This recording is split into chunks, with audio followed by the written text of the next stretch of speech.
here's it's a side issue, but it goes to the point of terrorism. We have some Canadian who's being held hostage by some terrorists who are demanding money from the Canadian government. The Canadian government won't give them the money because they don't want to pay for terrorists. A person, right, Barry. And he gets his head chopped off. One particular example, the terrorists parade him through town as the trophy. Where are his rights? What kind of restitution? Well, I think what does he? Not him, but they won't pay for terrorists, but they'll pay for someone who actually worked for terrorists. But he was a Canadian. There seems to be. I think that the legal language, and unfortunately, my friend, sometimes in the world there's law and there's no justice, and I believe in this scenario there's law, and this is the law. And if you go to court, and I've been many times in my life being in business, most judges, I would say the judges that I've encountered, they look at the letter of the law. That's why a good lawyer will bring precedents and backgrounds, but they will go through the letter of the law. And I think that this case is very different than a tragedy like you just mentioned, because when I saw the beheading of the American journalist, I couldn't watch the whole thing. It was extremely graphic and disgusting.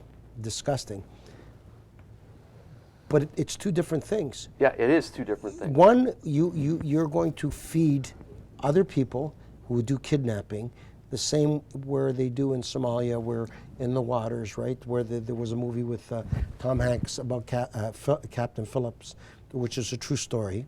It was embellished by Hollywood, but it was a true story, based on a true story, somewhat. And you can't, once you start paying, then it'll expand that business. Mm-hmm. and as hard as the blackmail of life and extortion of life is for people to fathom, right? They cut the guy's head off. Then change the Constitution. If this does not set a precedent right now, nothing ever will be. So that's my opinion. The Constitution will be changed.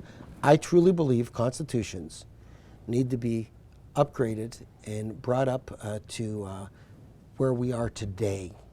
Because there's stuff in constitutions that make it illegal to practice homosexuality. There's parts in constitutions that make it illegal to do things that are, I would say, Neanderthal in the way of thinking. So I do not agree with the outcome of the $10 million payout, but I understand it. I totally understand it. And if you don't, then you don't understand your law in your own fucking country.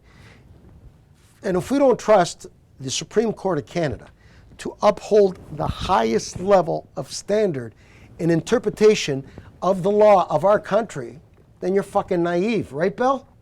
You are, Frank, but as you talk, I think of the change in the Constitution. You should not be responsible for a young Canadian going to Syria or wherever it was, Afghanistan, throwing a bomb and killing an American soldier in defense of ISIS. Had nothing to do with Canada. All bets are off. No money. But it wasn't ISIS. And those goddamn Syrians and the ISIS. His father. It was the Taliban. It was the Taliban. We're talking about terrorists and his father. That whoever vetted Khadr's father was incapable of doing so.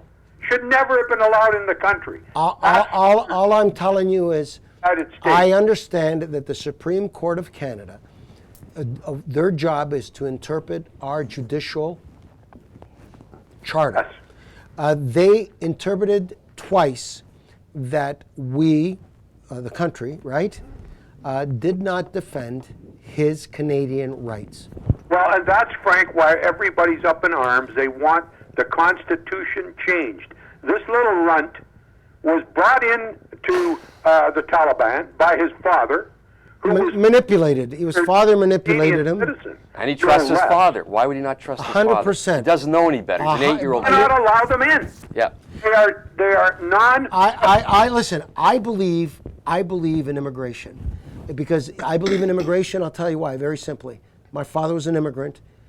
He chose this country to come from Italy and to raise us, and I thank them because I love my country. I believe in immigration, but I also believe in being extremely careful of who you invite to your home.